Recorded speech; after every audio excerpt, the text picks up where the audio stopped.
Hello, Pastor Deborah here, and we're beginning another episode of the Love is Here podcast show, a voice of light in the darkness, the oppressed spirit, you. This is going to be episode number 33. We've been working through this study, these educational truths that I learned from Dr. Myles Munroe of the Bahamas Faith Ministries. He and his wife, Ruth, are now gone to heaven.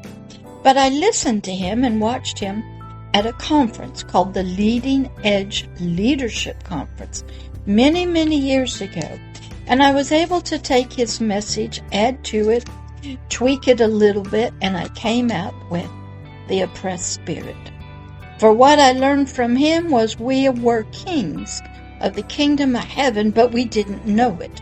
We were ignorant, we were oppressed spiritually, and living in darkness, which means ignorance. But our soul had glimpses of it, and we see that throughout ancient history. So I've been working through his teaching here in this wonderful podcast show.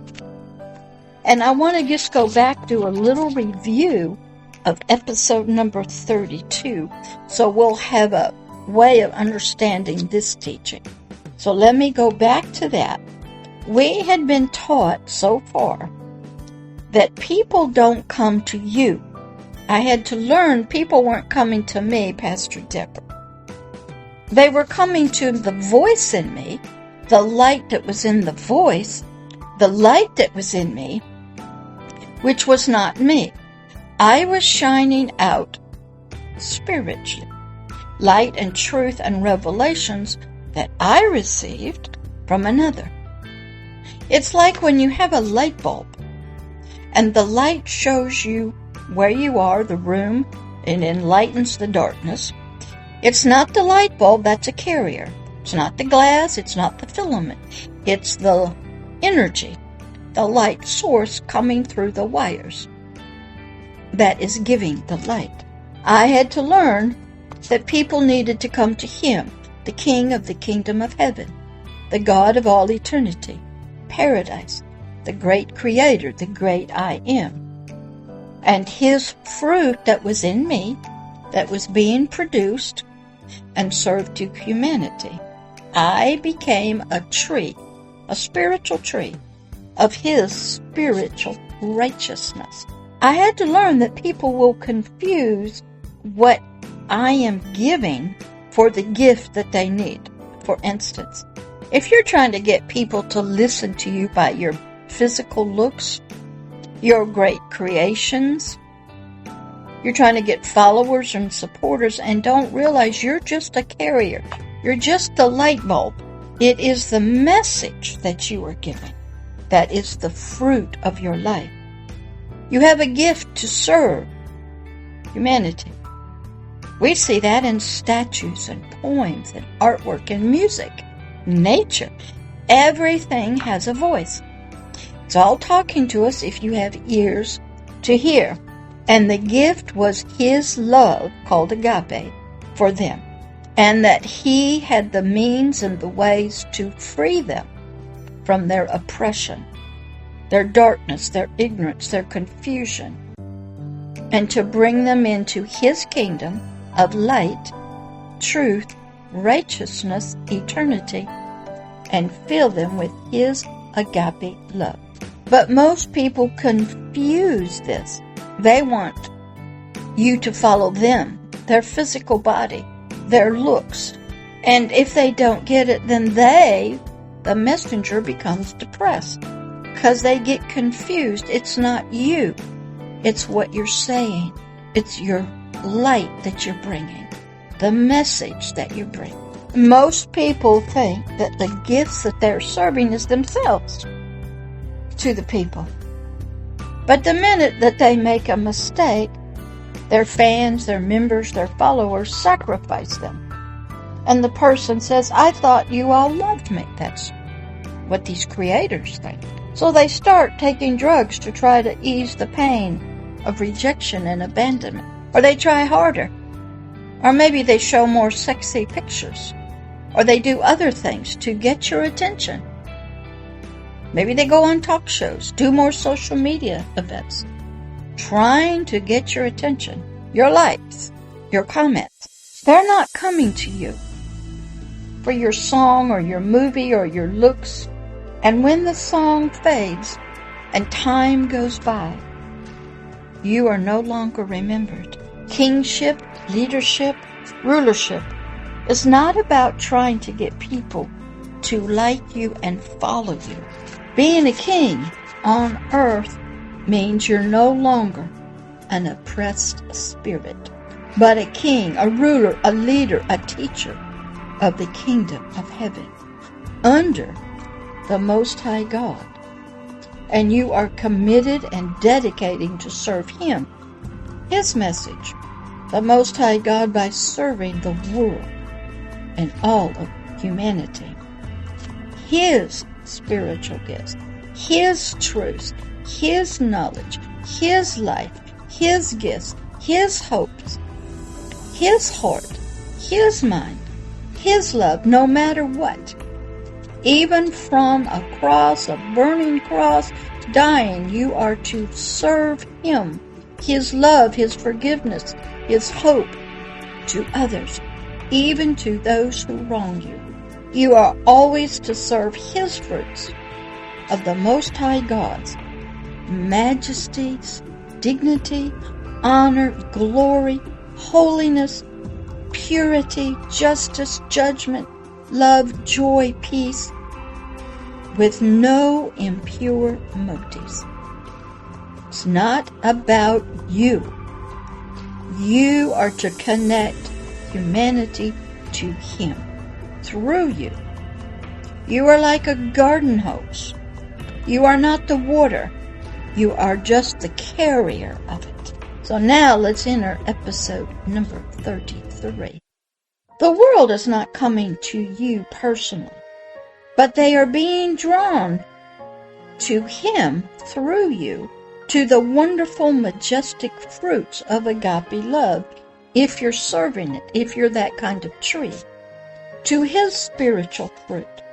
You are a tree that provides fruit to humanity. You're always there, 24/7, always bearing fruit. Even if the fruit is picked, you grow another.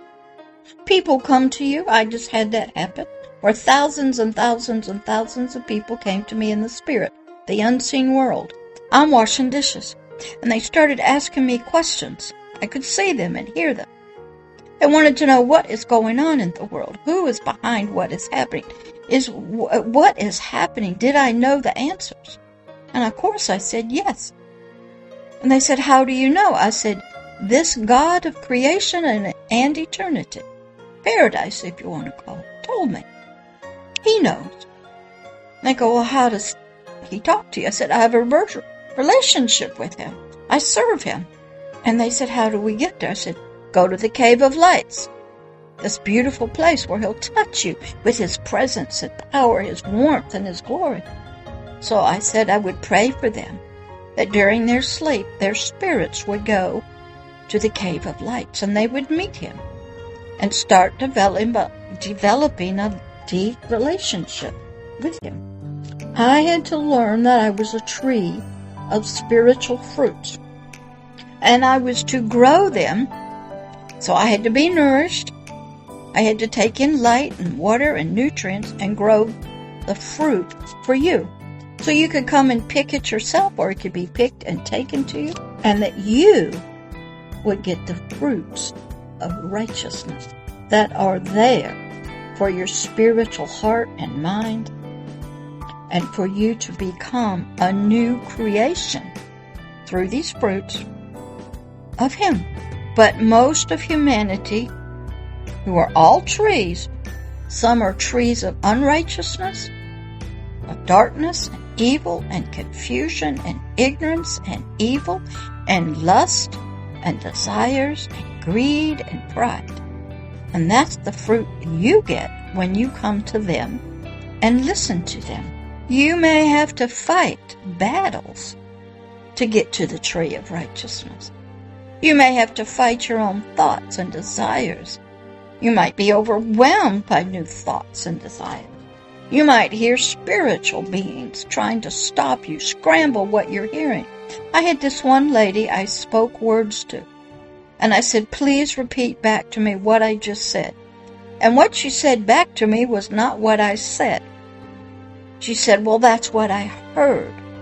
You must learn there are spiritual scramblers that will stop you from hearing truth.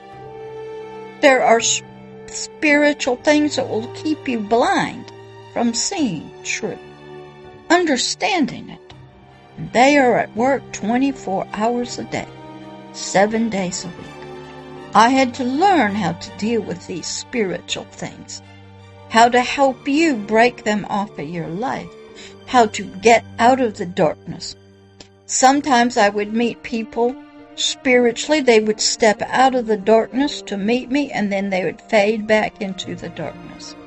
Sometimes I had to just wait for you to come. Sometimes they would come on the phone, sometimes in an email, sometimes on comments now on LinkedIn. All kinds of ways to come. But I had to know they were searching and looking and seeking, not for me. I was a carrier of this light, this love for them. But most of humanity never gets there, because the messengers are not of the kingdom of heaven. And the message they do bring might be more religious-oriented, cultural-oriented, tradition-oriented. One's built on power. One's built on everything but true agape love and light. There are many competitors for you. You are a wonderful, wonderful thing that many people and beings want to control and enslave. But that is why you have become an oppressed spirit, because the king of oppression, Satan, the adversary of God, claims you as his child and his slave. You are to serve him here on the earth. You are to do his bidding. You're not to eat of this fruit. You're not to see it. You're not to taste it, not touch it, not believe it. And if you even turn towards it, he will punish you physically, mentally, and spiritually. Been there. I have to tell you a lot of stories that are coming up for you to understand this truth. And many of you don't know why you're so angry and why you challenge and why you speak the way you do. You have passion. You don't even know that you're seeking. But I'm here to help you. As an oppressed spirit, you also have a broken spirit that cannot produce any sweet, fragrant, majestic fruit of agape love. Your spirit is sunk down in the miry clay of the flesh, the lust of the eyes, the lust of the flesh, and the pride of life. It is one with your flesh, one with your soul. Your soul controls you. But in some cases of deep witchcraft, Satanism, spiritual ways, your spirit is powerful, and it has the help of some evil, wicked spirits. And you take care of spiritual things in the unseen world.